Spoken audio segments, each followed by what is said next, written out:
We are at Aeneid, Book 4, lines 47 through 59.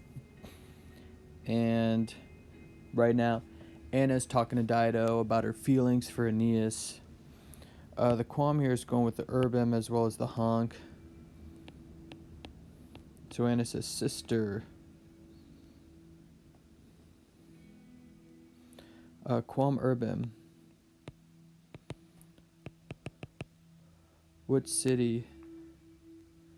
Alright, two Carenes. And then the honk. The weirding. There's going to be some words missing, and we'll fill them in.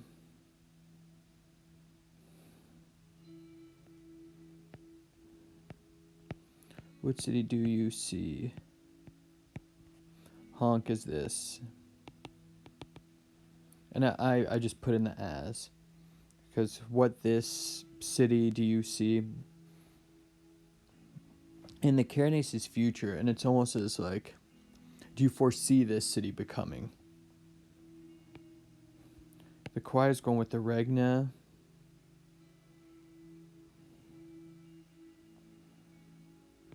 And then we'll keep the Carenes. Alright, what kingdoms?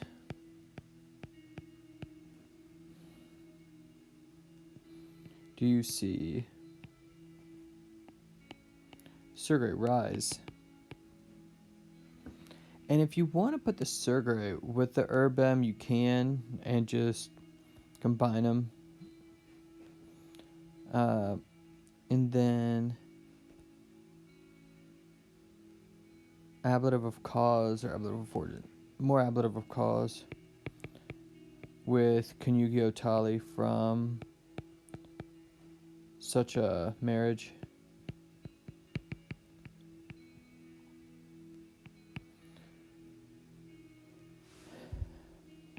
If you scan, you'll see that A on Gloria is short and the Punica A is short. Those are your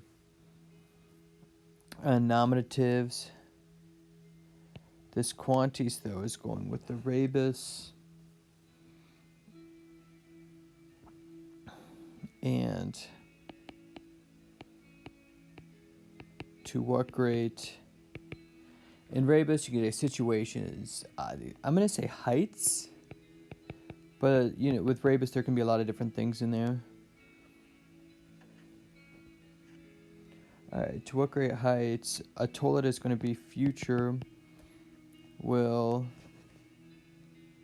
the Punica Gloria, will the Punic glory raise or lift?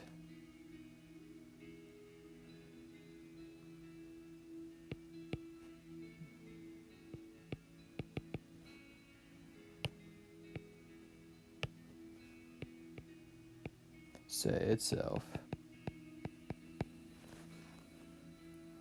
And then you've got the Commantibus armies with the accompanying or allying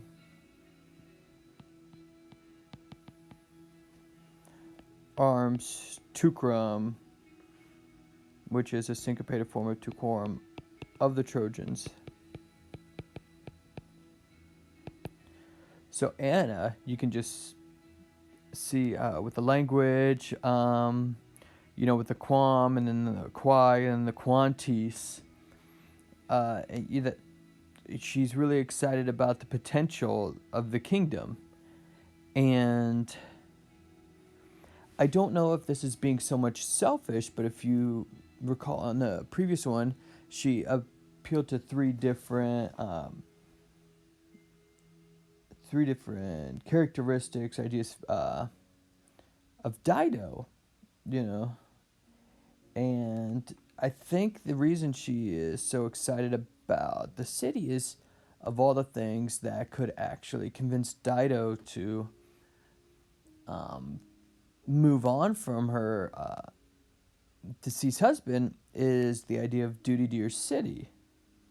And so I think that's why she's harping on this. It's not that she's insensitive or, you need to find love, Dido, you need to move on. I don't think those arguments are as effective And I think Anna, being Dido's sister, realizes this, which is why I think she's really, in these 3 lines, really pushing the success of the kingdom, because I think that's where she believes her argument's going to be successful for Dido. Okay? Um, do it for the people.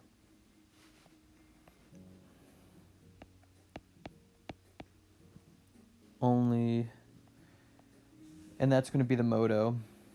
The two will kind of ignore it just because posce is imperative.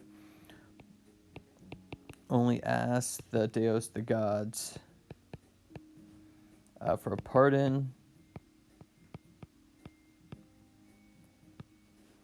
And nice little ablative absolute there. And with the sacred rites.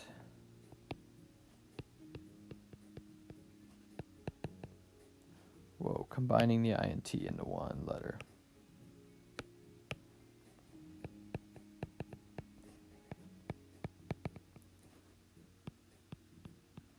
Litatis performed.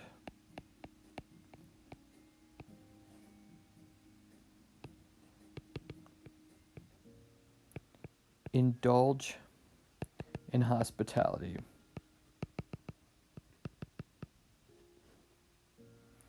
And enecte. That's kind of like what a verb that you'd use, like what a spider does to its prey when they catch him in the web. You ensnare and trap. And blank the reasons. We got a gerund here of delaying.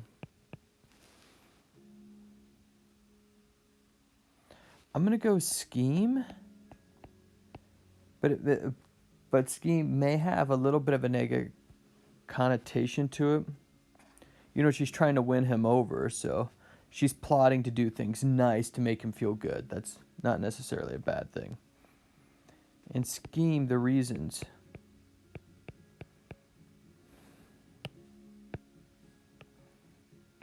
Morandi of delaying.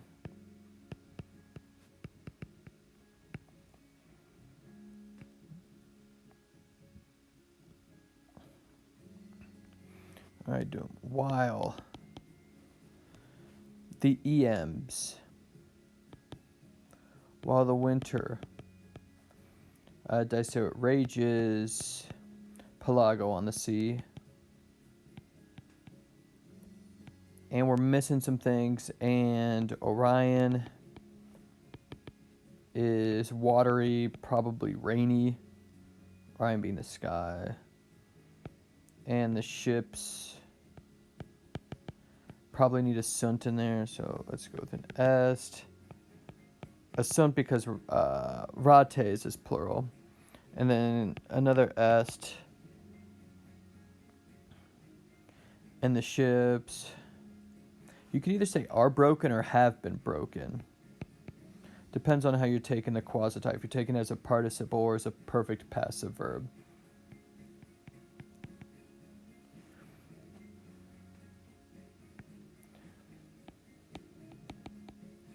While the sky is not manageable.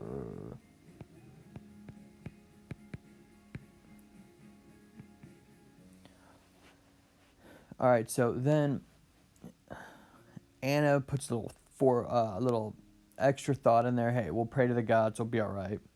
And then she's like, we'll just keep ways for him to be here. Now, the significance of winter raging on the sea is that in the wintry months, there are a lot of storms on the sea. And so sailing is rough. And so it really was a sail at your own risk sort of deal during the winter time. So keeping him there during the winter isn't really troubling. It isn't concern. It's not something that's going to be alarming. He would be hesitant to sail anyway, just because of how the storms would be affecting the sea. So she just needs to make sure she doesn't do anything stupid, be hospitable, and he'll stay there just because he'll be concerned for his men and for his son. and the rest of the Trojans there.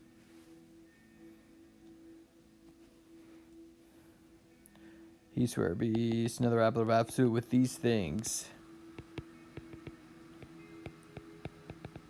Having been said,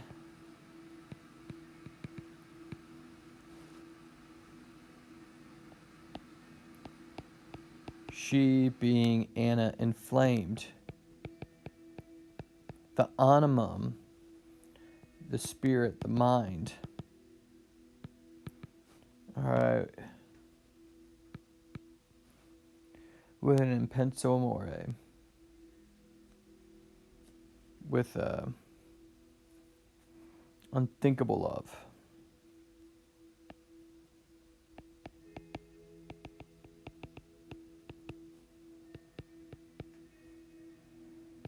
And spemdetted, she gave hope.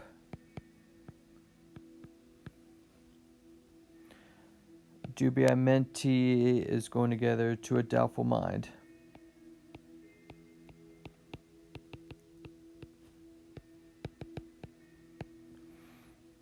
And loosened her modesty. Salve pudorum.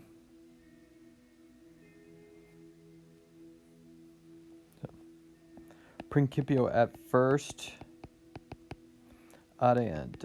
They go, or they advance, they approach. Delubra, the shrines.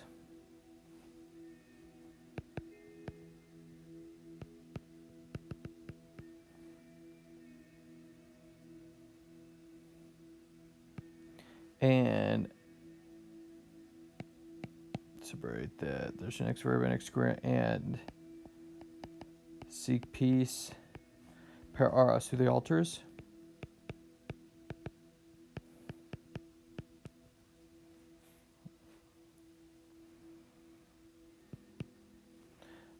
This is an E. It's going to be modifying. Well, no, the lectos is going to be modifying the bedentes. They sacrifice. Bi is two and dens is toothed. So two-toothed may be how you literally are getting this. But really it's going to refer to 2-year-old sheep.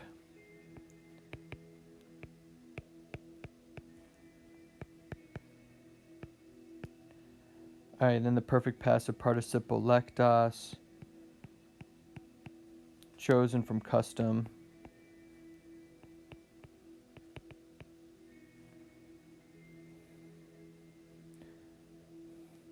And they sacrifice.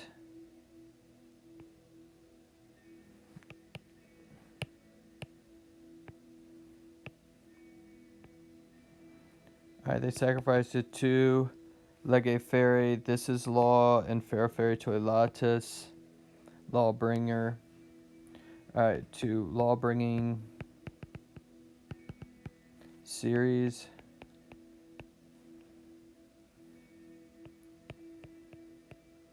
And Phoebus, which is Apollo, and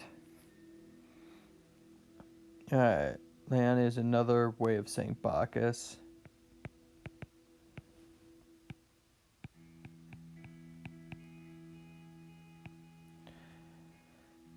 Alright, so you got a few connecting words, polysyndeton there, but lastly, you kind of have this asyndeton to emphasize to Juno. Before all, cui to whom,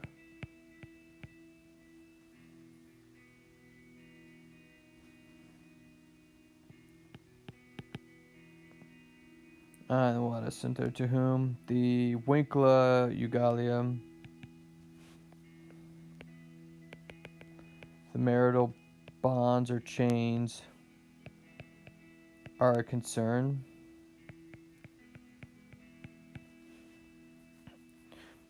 Alright, so Anna has done something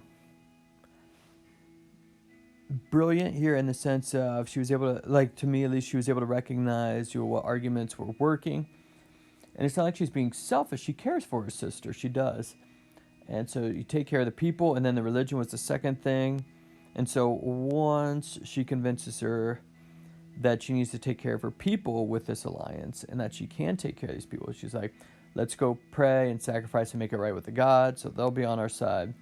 And so you see already by line 59, Dido has already started to take action by going and sacrificing. She's starting to take action to justify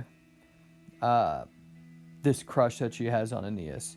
And if you recall, the gods are the reason she has this crush on Aeneas.